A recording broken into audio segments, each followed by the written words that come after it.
Mirëmëngjesni. Kemi orën 5:30 të mëngjesit. Unë isha shtrirë dhe më doli gjumë. Fatikisht më del shumë herë gjumë herët. Mirë po nga një herë e harroj se sa e rëndësishme është për trupin dhe sa mirë ndjehet kur ne ngrihemi herët, sidomos pa dal dielli.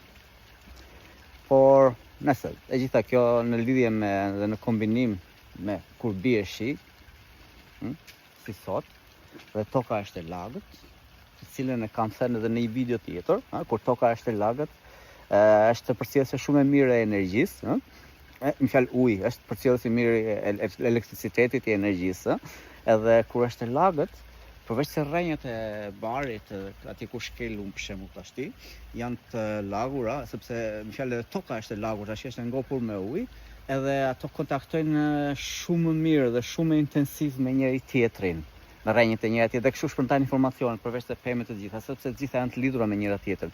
Por edhe çka unë dua të them, fjalë ku është e lagët është speciale sepse përçon akoma më shumë informacion dhe në mënyrë më të shpejtë, të cilën e marrin edhe neve kur bëjmë kontaktin me tokën. Përveç se frymarrjeve dhe gjitha këto që ne thithim me anë të hundës, janë vitamina, siç e kam thënë në videot e tjera.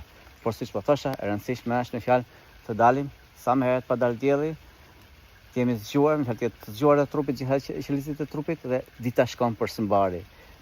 Siç thash, kontakti me tokën është një gjë fantastike sepse merr informacione ekstra dhe kur është e lagët, merr informacione shumë të shpejta. Kalofshi sa më mirë, një ditë të mbarë.